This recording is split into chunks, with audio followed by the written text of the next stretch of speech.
Hello दोस्तों, स्वागत है आपका द हिंदू न्यूज़ एनालिसिस में। मैं हूं आपका होस्ट और दोस्त हर्षवर्धन त्रिपाठी और आज स्टार्ट करने वाले हैं हम 6 अक्टूबर का द हिंदू एनालिसिस। 5 अक्टूबर को जैसा कि आपको पता है कि दशहरा की वैकेशंस थी, द हिंदू न्यूज़पेपर नहीं आया।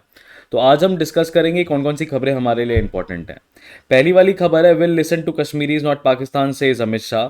ये इन्होंने जो कश्मीर की पॉलिटिकल पार्टीज़ हैं उनका जो अलायंस बना था, गुपकर अलायंस का, जिनको कि हाउस अरेस्ट रखा गया था करीब करीब 1 साल तक के लिए, उनको टारगेट करते हुए अमित शाह ने ये कहा है कि आप चाहते हैं कि हम पाकिस्तान से बात करें, पर हम कश्मीरों से बात करना चाहते हैं। आप चाहते हैं कि हम पाक ऑक्युपाइड कश्मीर में किसी भी तरह का डेवलपमेंट ना करें पाकिस्तान से पूछे बिना, लेकिन हम ऐसा नहीं करेंगे। यहाँ पे डिलिमिटेशन कमीशन को भी अप्रिशिएट किया अमित शाह ने और कहा डिलिमिटेशन कमीशन ने ये कोशिश की है कि जो ट्रू रिप्रेजेंटेटिव्स हैं वही सामने आए। उसके बाद उन्होंने ये कहा, अमित शाह ये कहते हुए अपनी बात को प्रेजेंट कर रहे थे कि कश्मीर में एक समय था जब वहाँ पे बिजली नहीं थी, आज पूरा का पूरा कश्मीर इलेक्ट्रीफाइड है, टेरिफाइड नहीं है।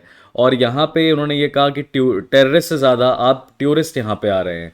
तो इसीलिए इन्होंने अमित शाह की विज़िट एक सिग्निफिकेंट विज़िट है और वो हमें बहुत डिटेल में नहीं पढ़ना है, लेकिन हमें जब कश्मीर के इशू को हम देखते हैं तो हमें एक चीज़ समझ में आती है। इंडिया में जो वल्नरेबल एरियाज़ हैं, इंडिया में जो वल्नरेबल एरियाज़ हैं उनको हमें स्टडी कर लेना चाहिए। ये वल्नरेबल एरियाज़ में जो प्रोटेस्ट चलता है या ये डिस्प्यूट है इंटरनल सिक्योरिटी के लिए या इंडिया की सिक्योरिटी के लिए, वो क्यों है, क्या कारण हो सकते हैं और उनके क्या समाधान हैं, क्या सॉल्यूशंस हो सकते हैं। तो आप जैसे कि कभी भी आप कोई टॉपिक प्रिपेयर करते हैं तो आपको एक चीज़ हमेशा ध्यान रखनी चाहिए कि आप कैसे टॉपिक को वहाँ पे इंक्लूड करेंगे या आप उस टॉपिक के ऊपर क्या प्रैक्टिस करेंगे। तो जब हम बात करते हैं इस चीज़ की, whenever we talk about the insurgency in India, तो इसमें आपको देखना है cross border terrorism, cross border terrorism, cross border terrorism के आपको कॉजेज़ देखने हैं, आखिरकार कॉजेज़ क्या हैं और वेज टू मिटिगेट, है ना। और क्रॉस बॉर्डर टेररिज्म के आपको इम्पैक्ट भी देखना है। फिर दूसरा आपको देखना है आपका जो वल्नरेबल एरियाज़ कैसे कैसे हो सकते हैं। या तो ये ट्राइबल एरियाज़ हो सकते हैं, या तो ये ट्राइबल एरियाज़ हो सकते हैं, या ये एरियाज़ अंडर कॉन्फ्लिक्ट हो सकते हैं, एरियाज़ अंडर कॉन्फ्लिक्ट हो सकते हैं, या ये लोकल इंसर्जेंट्स हो सकते हैं, लोकल इंसर्जेंट्स हो सकते हैं, या जिसको हम कहें इंटरनल सिक्योरिटी को थ्रेट करने वाले। तो आपको इन सभी एरियाज़ को आइडेंटिफाई करना चाहिए इंडिया में, इनके कॉजेज़ देखने चाहिए, किस कारण की वजह से हो रहा है। आपको ये देखना चाहिए कि इनका हमारे समाज पे क्या इम्पैक्ट पड़ रहा है। और इम्पैक्ट को हमेशा हम यूजली 3 लेवल में तोड़ देते हैं। इनका सोशल इम्पैक्ट क्या है, इनका इकोनॉमिक इम्पैक्ट क्या है ना, और इनका पॉलिटिकल इम्पैक्ट क्या है। फिर उसके इम्पैक्ट के बाद आप वेज फॉर देयर असिमिलेशन सोच सकते हैं। वेज फॉर देयर असिमिलेशन, किस तरीके से इनको मेन स्ट्रीम सोसाइटी में जोड़ा जा सकता है। तो ये वाला जो कश्मीर का मुद्दा है, वहाँ से अपने को जो पढ़ना है, अपने को ये तरीके से प्रिपरेशन करना चाहिए। दूसरा टॉपिक है Nobel for work like click chemistry and quantum mechanics. तो यहाँ पे आपको देखने को मिलेगा कि केमिस्ट्री के लिए बेर्टोजी, मेल्डाल और शार्पलेस को नोबेल प्राइज़ दिया गया है, बिकॉज इन्होंने ये डिस्कवर कर लिया कि किस तरीके से मॉलिक्यूल्स को एक साथ स्नैप टुगेदर कर सकते हैं और कोई भी डिजायर्ड कंपाउंड जो है वो हम बना सकते हैं। तो वो सेल बायोलॉजी में काफ़ी हेल्प करेगा। दूसरी तरफ क्लॉजर, एस्पेक्ट और जेलिंगर को फिजिक्स में नोबेल प्राइज़ दिया गया है क्योंकि इन्होंने क्वांटम मैकेनिक्स में सब एटॉमिक पार्टिकल्स के बिहेवियर को डिकोड किया है। अब ये सुपर कंप्यूटर्स और एन्क्रिप्टेड कम्युनिकेशन में काफ़ी ज़्यादा हेल्प करने वाला है। किस तरीके से करने वाला है, क्या करने वाला है, यही चीज़ें आपको प्रिपेयर करनी है। Telangana CM launches new party makes foray into national politics आपके लिए ज़रूरी नहीं है। Ashok Gehlot underscores continuity even as supporters indicate rethink, ये वाला टॉपिक भी आपके लिए ज़रूरी नहीं है। फर्दर आगे बढ़े, if you would like to take, बाकी सारी चीज़ें हमें पता है कि हम स्टेट न्यूज़ को इतना ज़्यादा ध्यान से नहीं देखते हैं, लेकिन यहाँ पे कुछ चीज़ें हैं जो कि अब हमें देखनी चाहिए। जैसे एडिटोरियल में है, ये कह रहा है गुबरनेटोरियल प्रोकास्टिनेशन इज़ अनरीजनेबल। ठीक है, अब इसमें बेसिकली बात क्या की गई है वो मैं आपको बता देता हूँ। इस एडिटोरियल में बोला क्या जा रहा है, देखिए। इस एडिटोरियल में बेसिकली कॉन्फ्लिक्ट है। जब कोई बिल पास होता है स्टेट असेंबली से, तो वो गवर्नर के एसेंट के बाद ही क्या बनता है, कानून बनता है, करेक्ट है। गवर्नर का उसमें एसेंट ज़रूरी है। लेकिन ऐसी स्थिति में जब गवर्नमेंट अपनी एसेंट देने से मना कर दे, गवर्नमेंट बिल को विथहोल्ड कर दे, या गवर्नर राष्ट्रपति को वो बिल पहुंचा दे, तो क्या वो स्टेट में कानून नहीं बनना चाहिए? क्या जो स्टेट लेजिस्लेचर है जिसने सोच समझ के वो कानून ड्राफ्ट किया था, और अब प्रेसिडेंट है वहाँ पे कंसिडरेशन के लिए चला जा चुका है और अभी तक बिल वापस नहीं आया है, समय ज़्यादा हो चुका है, तो क्या ऐसे में ये पब्लिक, जो पब्लिक के लिए रिप्रेजेंटेटिव्स कानून बना रहे हैं, क्या पब्लिक एट लार्ज इफेक्ट नहीं हो रही? इस तरह के सवालों को यहाँ पे ये जो ऑथर हैं, former general secretary of Lok Sabha, question कर रहे हैं और कह रहे हैं कि गवर्नर का जो एसेंट है वो सबसे ज़रूरी रोल प्ले करता है होल मेकिंग प्रोसेस में, लॉ मेकिंग प्रोसेस में। लेकिन गवर्नर के पास एक अनलिमिटेड पावर नहीं होनी चाहिए किसी भी बिल को रिजेक्ट करने की या किसी भी बिल को लटकाने की, एक तरीके से। ऐसा ये एग्जाम्पल ले रहे हैं केरला का और तमिलनाडु का, जहाँ पे तमिलनाडु में गवर्नर ने नीट का एग्जाम्शन राष्ट्रपति की तरफ प्रेषित कर दिया है। और केरला की बात करें तो केरला में भी लोकायुक्त अमेंडमेंट बिल और Kerala university amendment bill, the governor is not ready to pass it. Now, because of this, the author is saying that the legislative scheme of the government is basically out of gear, and because there is uncertainty surrounding the assent as to whether the governor will be passing it in due time or not. Right. So, in this, he throws light on Article 200 of the Constitution. And as per the Article 200 of the Constitution, there are only certain options with the governor where a bill reaches him from the assembly. He may give assent or he can send it back to assembly requesting it to consider some provisions of the bill. यानी कि आपको powers of governor, इस editorial में आपको कुछ पता चलेगा बहुत अच्छे से, तो आपको ये पता चलेगा कि गवर्नर्स की पावर क्या है, what are the powers of governor. So in this you will find powers of governor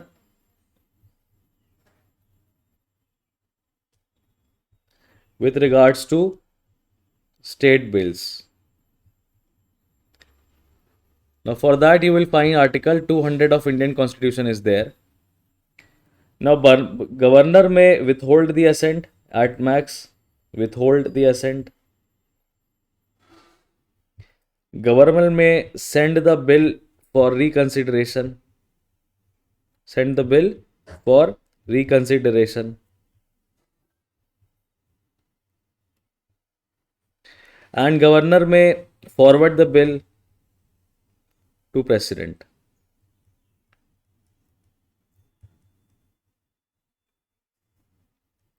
These are the three things that the governor can do. However, no time bar. No time bar is mentioned in the governor's power. And secondly, other than this, and secondly, the author is saying that governors are indirectly elected, right? Indirectly elected. And since they are indirectly elected, they should have a limited say. They should have a limited say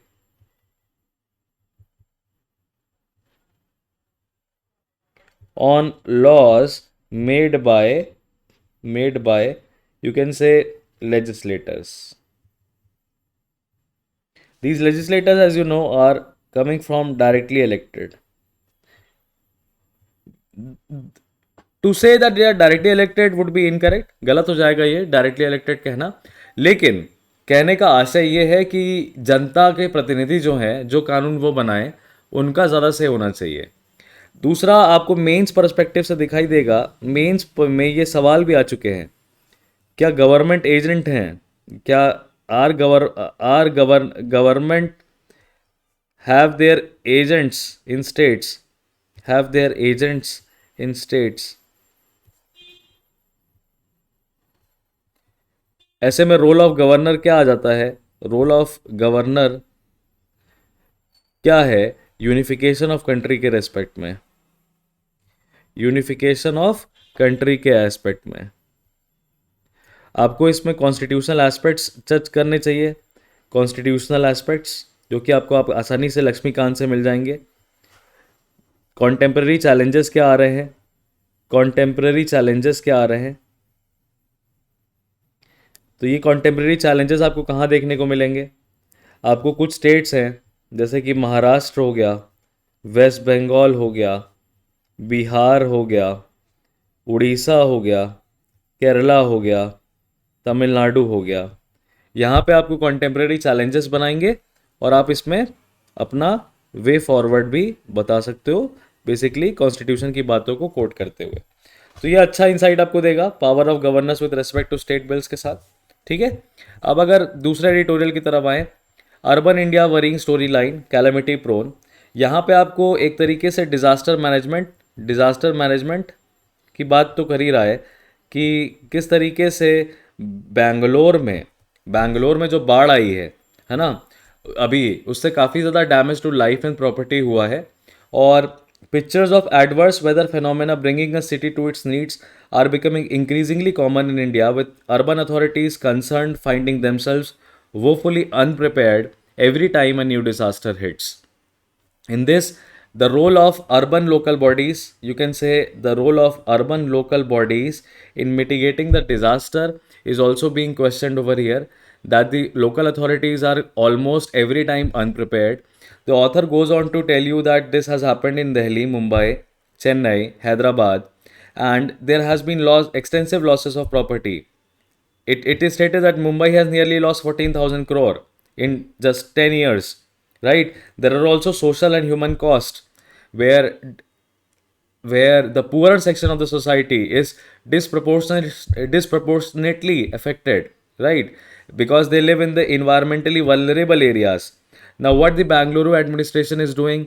Bangalore administration is basically trying to remove the encroachment.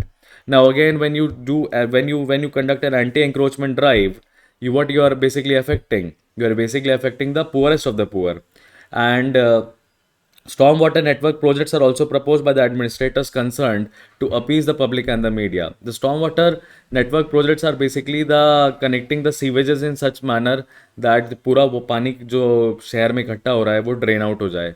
ठीक है, तो यहाँ पे author ने criticise किया है और ये बोला है कि हर शहर को अपना एक मास्टर प्लान बनाना चाहिए। उस मास्टर प्लान में ड्रेनेज, फ्लड मिटिगेशन प्लान होना चाहिए और उनको एक स्टैट्यूटरी बैंकिंग मिलनी चाहिए। स्टैट्यूटरी बैंकिंग मतलब कि वो पार्लियामेंट के द्वारा अप्रूव हों, है ना, या स्टेट लेजिस्लेचर के द्वारा अप्रूव हों। ठीक, और नीति आयोग की एक रिपोर्ट भी आई है 2021 में, जिसमें उन्होंने कहा कि जो मास्टर प्लान बनाने का जो पावर है वो स्टेट गवर्नमेंट्स के पास होता है कम्प्लीटली, पर इसमें जो स्टेक होल्डर है, यानी कि जो एक अपना ओपिनियन जिनका मैटर करता है सिटी एडमिनिस्ट्रेशन का, उनको ज़्यादा कुछ कहने को मिलता नहीं है।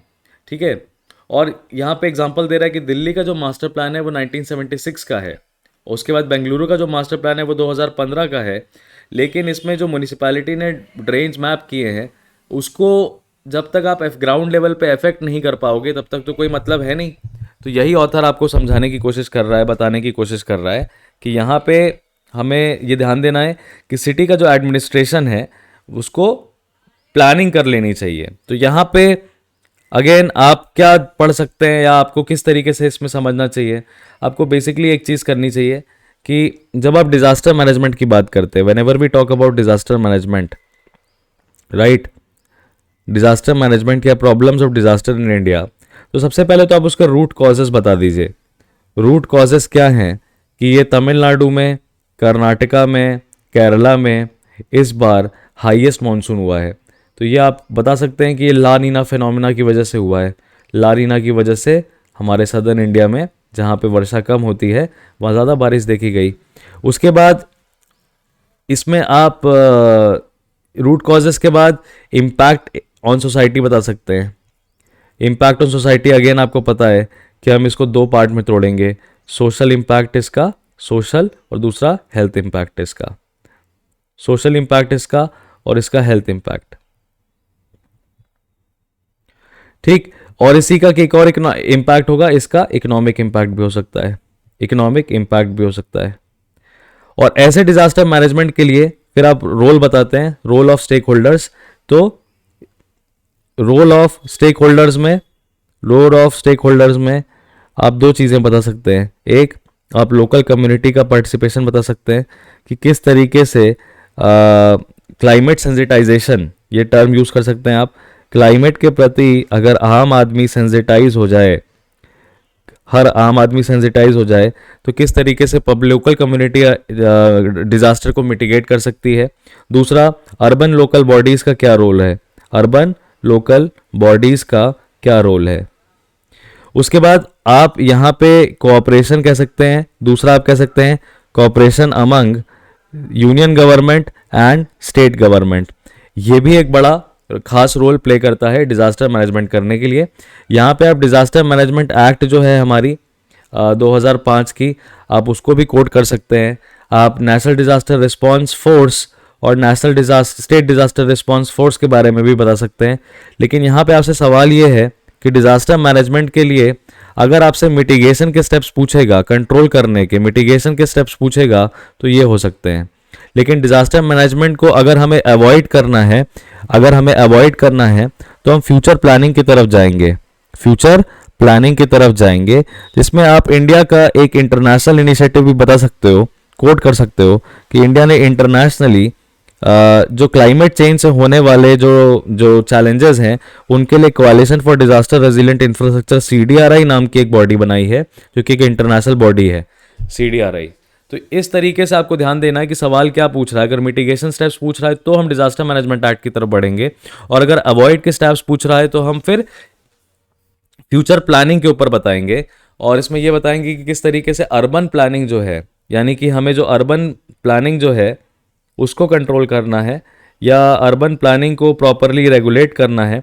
दूसरा, पॉपुलेशन कंट्रोल करना है, और उसके फिर इन्वायरमेंटल जो एस्पेक्ट्स जो हैं वो भी हमें बताने हैं।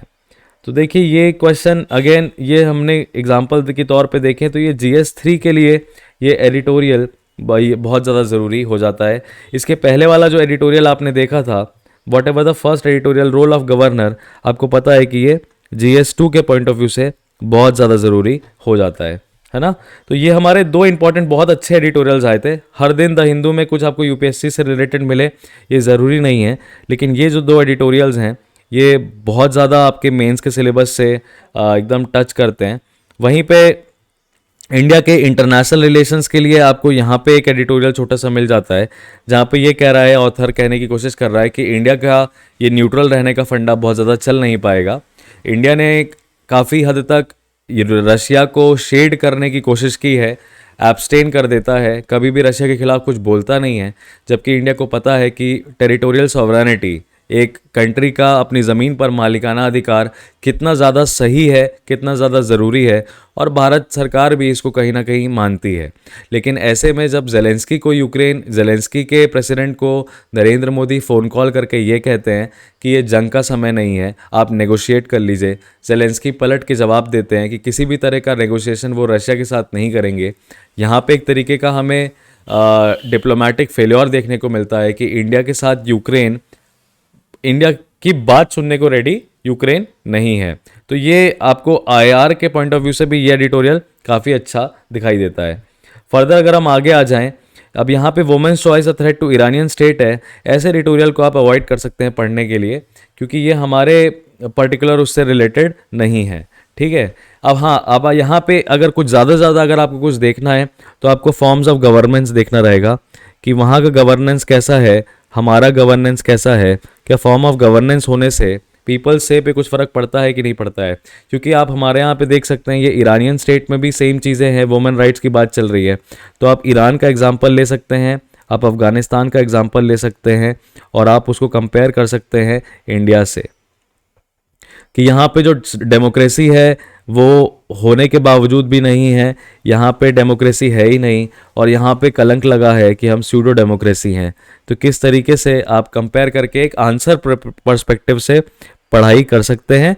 लेकिन मुझे पता है कि आपके आंसर्स बायस्ड होंगे, जिस कम्युनिटी को भी आप बिलोंग करते हैं, तो आप ऐसे टॉपिक्स को अवॉइड करेंगे पढ़ना, ठीक है। तमिलनाडु का रिसोर्स और पार्टी हॉपर, ये भी एडिटोरियल आपके जरूरी नहीं है। कांग्रेस का विसिट्यूड्स इन रिसेंट ईयर्स, ये भी एडिटोरियल आपके लिए पॉलिटिकल है, बिल्कुल जरूरी नहीं है। कांग्रेस का राइज एंड फॉल, ये वाला एडिटोरियल है, ये बेसिकली आपको फ्यूचर प्रॉब्लम समझाने की कोशिश कर रहा है कि हमने इंश्योर किया है कि शेड्यूल कास्ट में कॉन्स्टिट्यूशन शेड्यूल कास्ट ऑर्डर 1950 है, जिसको 1956 में अमेंड कर दिया गया था और बोला गया था कि जो दलित कम्युनिटी है वो सिखों में भी होती है, दलित कम्युनिटी हिंदूज में भी होती है।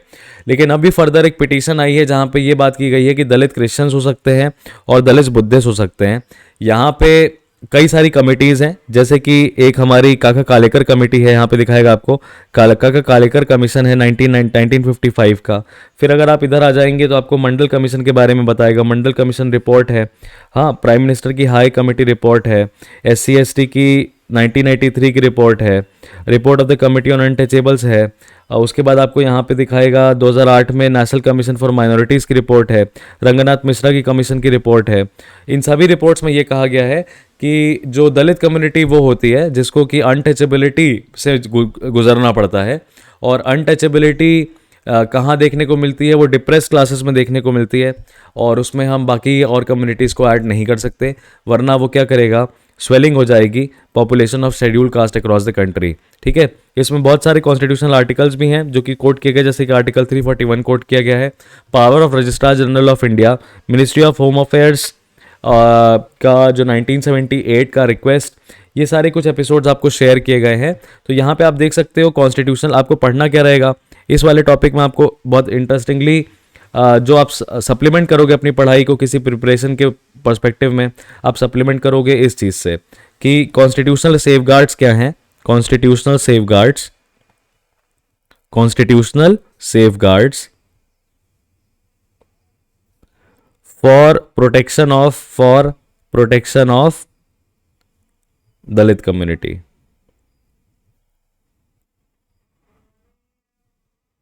ठीक है, अब जब आप दलित कम्युनिटी की बात करते हो तो आप किस किस चीज को ऐड करोगे, तो आप आर्टिकल 15 को ऐड करोगे, आप आर्टिकल 16 को ऐड करोगे, आप आर्टिकल 17 को ऐड करोगे। ये सब आर्टिकल्स को आप क्या दिखा दोगे, part 3 of the Indian constitution में आर्टिकल्स हैं, पार्ट 3 है, यानी कि ये एक तरीके का फंडामेंटल राइट है। फिर अगर आप इसको दिखा दोगे तो आइडेंटिफिकेशन की बात करोगे कि आइडेंटिफिकेशन कौन करता है, तो आइडेंटिफिकेशन की बात करोगे तो आप national commission for backward classes की बात करोगे, national commission for schedule caste की बात करोगे। ठीक है, आर्टिकल 338 बी, आर्टिकल 338 ए, इस तरीके की, तो आर्टिकल 338 की बात करोगे। फिर उसके बाद आप पावर्स ऑफ प्रेसिडेंट पे चले जाओगे, पावर्स ऑफ प्रेसिडेंट पे चले जाओगे, प्रेसिडेंट के पास क्या क्या पावर है, ठीक, 342 के अंडर, आर्टिकल 342 के अंडर। फिर आप सुप्रीम कोर्ट के जजमेंट साइड कोट कर सकते हो, सुप्रीम कोर्ट का जजमेंट क्या कहता है। ठीक है, फिर आप इसी में रिजर्वेशन के भी एस्पेक्ट दिखा सकते हो कि रिजर्वेशन किस तरीके से अपलिफ्ट कर रहा है, अपलिफ्टमेंट के लिए रिक्वायर्ड है ना। तो आपको constitutional safeguards for protection of Dalit community पूछे तो आप इस तरह की चीज़ें लिख सकते हो जो कि, और उसके बाद आप यहाँ पे कमीशंस के, ये कमीशंस या कमिटीज़ के सजेशंस भी बता सकते हो, कमीशंस एंड कमिटीज़ के सजेशंस बताते हुए, कमीशंस एंड कमिटीज़ के सजेशंस बताते हुए अपने नोट्स को आप एंड करोगे, कंक्लूड कर दोगे। तो ये सारे एस्पेक्ट्स आपको यहाँ से पढ़ने को मिलेंगे। दूसरा इंसॉल्वेंसी और बैंक्रप्सी कोड है, तो ये आपको प्रीलिम्स के पॉइंट ऑफ व्यू से ज़रूरी है, ये आपके प्रीलिम्स पॉइंट ऑफ व्यू से ज़रूरी है। इंक्रप्सी बैंक्रप्सी कोड पे मेंस का तो कोई सवाल कोई बनते हुए नहीं समझ में आता है, लेकिन हाँ प्रीलिम्स के पॉइंट ऑफ व्यू से ज़रूरी है। जैसे ये वाला SC स्टेटस का है, ये प्रीलिम्स के पॉइंट ऑफ व्यू से भी ज़रूरी है और ये GS3 के भी पॉइंट ऑफ व्यू से ज़रूरी है। तो अब अगर हम इंसॉल्वेंसी और बैंक्रप्सी कोड की बात करें तो इसमें आपको क्या पढ़ना है, इंसॉल्वेंसी और बैंक्रप्सी कोड में आपको बेसिकली कोशिश करनी है ये पढ़ने की कि ये बैंक्रप्सी कोड क्या है। ठीक है, तो ये इंसॉल्वेंसी और bankruptcy code, insolvency and bankruptcy code. ठीक, इसका पर्पस क्या था, इसका पर्पस क्या था, और दूसरा आपको इसमें यह समझना है कि इसमें चैलेंजेस क्या क्या हैं। अभी इसमें चैलेंजेस क्या क्या है, इसका पर्पस क्या था, इसका चैलेंजेस क्या था, थोड़ा सा मैं आपको बताने की कोशिश करता हूं। इंसॉल्वेंसी और बैंक्रप्सी कोड का मतलब क्या था। देखिए कोई कंपनी है, ठीक है, कि कंपनी है जिसने क्या ले रखा है, एक लोन ले रखा है किसी पर्टिकुलर बैंक से। ठीक, ये कंपनी क्या करती है, अपने ऑपरेशंस रिज्यूम करती है, अपने ऑपरेशंस रिज्यूम करती है यानी अपना काम करना शुरू करती है, और फिर क्या होता है, could not accrue much profit, could not accrue much profit.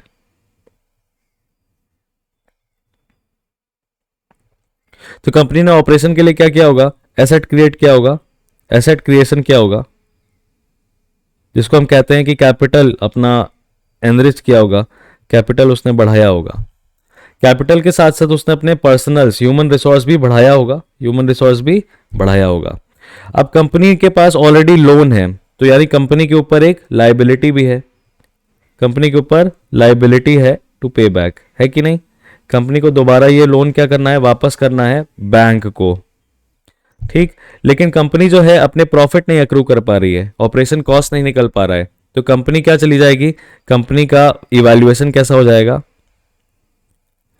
Company का इवैल्यूएशन हो जाएगा डेट रिडन, कंपनी है डेट रिडन है। अच्छा, ये कंपनी छोटे मोटे अमाउंट तो लेती नहीं है, कंपनी ऐसे लेती है 500 करोड़ रुपया लोन पे, 1000 रुपया, 1000 करोड़ रुपया लोन पे, है ना? तो अब बैंक जो है, बैंक के साथ इस सस्टेन्ड लाइबिलिटी की वजह से ये क्या बन जाता है, नॉन परफॉर्मिंग एसेट बन जाता है। तो हमारी बैंक्स भी लॉस में चली जाएंगी, अल्टीमेटली बैंक्स लॉस में चली जाएंगी।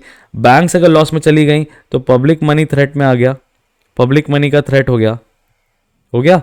और ये हमारी इकोनॉमी को इकोनॉमिक स्लो डाउन करेगा, इकोनॉमिक स्लो डाउन करेगा। तो ऐसे में ये कहा गया, ये इंसॉल्वेंसी और बैंक्रप्सी कोड 2016 में इंट्रोड्यूस किया गया, और उसका पर्पस ये था कि कंपनीज को तुरंत ही इंसॉल्वेंट डिक्लेयर करके इनका दो काम करना। यानी इन कंपनीज को 2016 में जो भी कंपनी इनको इसमें इंसॉल्वेंसी बैंक्रप्सी कोड के अंदर आ जाती है, उनके दो चीज़ें होती हैं, या तो एक रेजोल्यूशन लिया जाएगा कि किस तरीके से उसकी डेट को ख़त्म कर सकते हैं और बैंक को वापस पैसा चुका सकते हैं। दूसरा, या तो ये कंपनी लिक्विडेट कर दी जाएगी, यानी कंपनी के सारे एसेट्स जो हैं वो उठा के बेच दिए जाएंगे।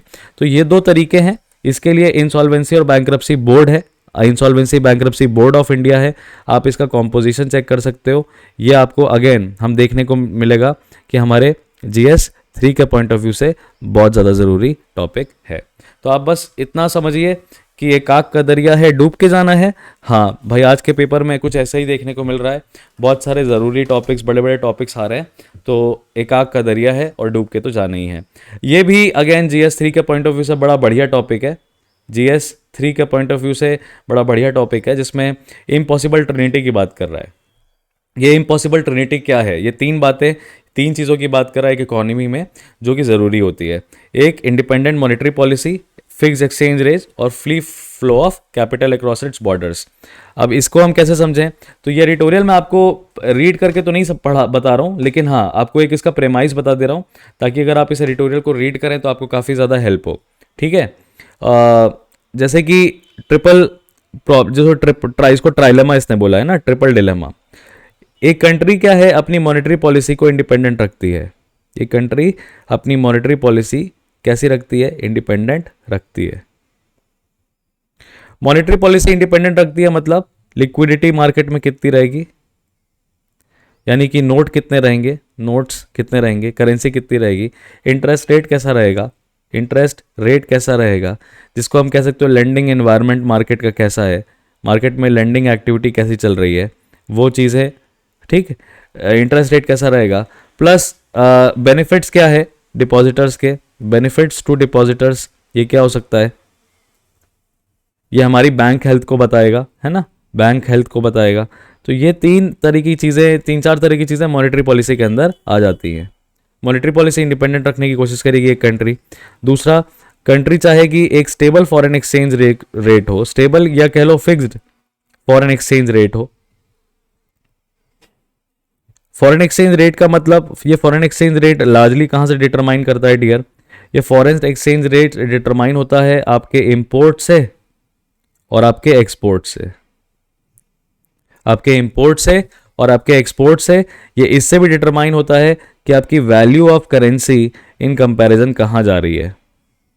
अगर आपकी करेंसी को कंट्री में इजी है, इजी टू फेच मनी है, यानी आपको आसानी से पैसा मिल सकता है, ठीक है, तो इंटरनेशनली आपकी करेंसी की वैल्यू कम होती हुई नजर आएगी। और अगर आपके money, it is difficult to fetch your money, it is difficult to get money, ठीक है, तो आपकी करेंसी की वैल्यू इंटरनेशनली क्या होते हुए दिखाई देगी, बढ़ते हुए दिखाई देगी। और तीसरा यहां पे आपको ये कह रहा है कि free flow of capital, free flow of capital,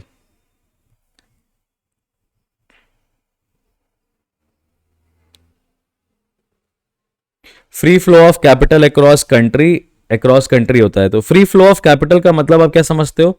आप सिंपली समझ लो कि आज अमेरिका ने इंडिया पे शेयर, अमेरिका के किसी आदमी ने इंडिया की कंपनी पे शेयर खरीदा, और फिर क्या हुआ कि अमेरिका में ऐसा लगने लगा कि डॉलर का वैल्यू जो है वो बढ़ चुका है, रुपये का वैल्यू कम हो चुका है। तो आदमी, वो अमेरिकन व्यक्ति इंडिया की उस शेयर मार्केट से तुरंत अपने पैसे निकाल लेगा, शेयर बेच देगा।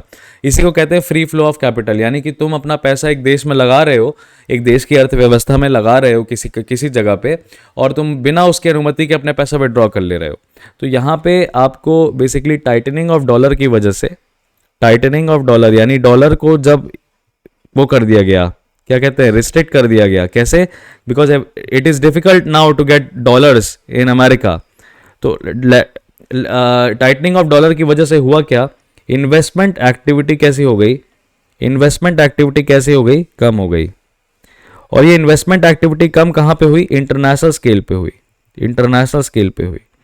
यूजली जब हम मनी को, जब whenever we try to impose certain conditions जो कि मनी बोरोइंग को कठिन करता है, तो हम डोमेस्टिक उस पे ग्रोथ पे फोकस करते हैं, हम डोमेस्टिक ग्रोथ पे फोकस करते हैं।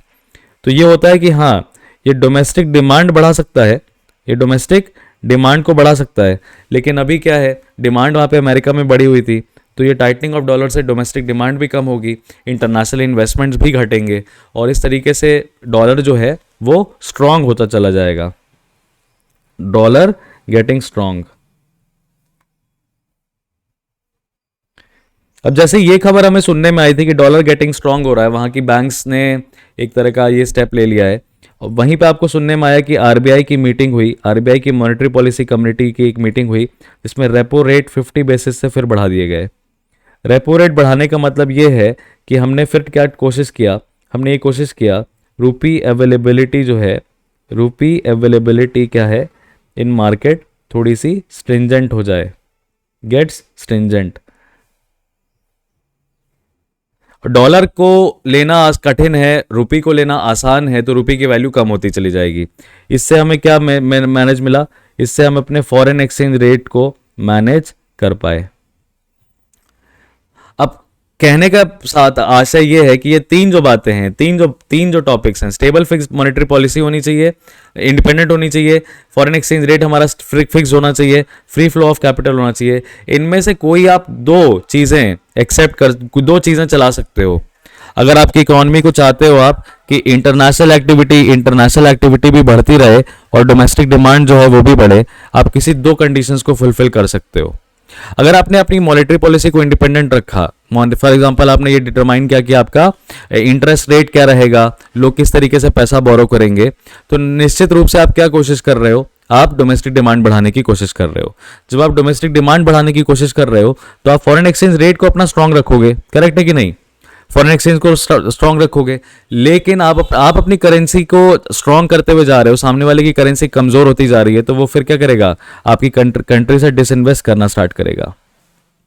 और मान लो कि अगर आप अलाउ कर रहे हो फ्री फ्लो ऑफ कैपिटल, आप चाह रहे हो कि डिसइन्वेस्टमेंट आपकी कंट्री में और इन्वेस्टमेंट कंट्री में इंटरनेशनल सिचुएशन के हिसाब से हो, है ना, तो सामने वाले व्यक्ति आपके कंट्री में पैसा लगाएगा, अगर आसान है लगाना, मुश्किल है लगाना, तो पैसा विड्रॉ कर लेगा। अगर आप ये चाह रहे हो तो फिर आपकी मॉनेटरी पॉलिसी इंडिपेंडेंट रह नहीं पाएगी, फिर आपकी मॉनेटरी पॉलिसी जो है वो डिपेंडेंट हो जाएगी मार्केट बिहेवियर पे।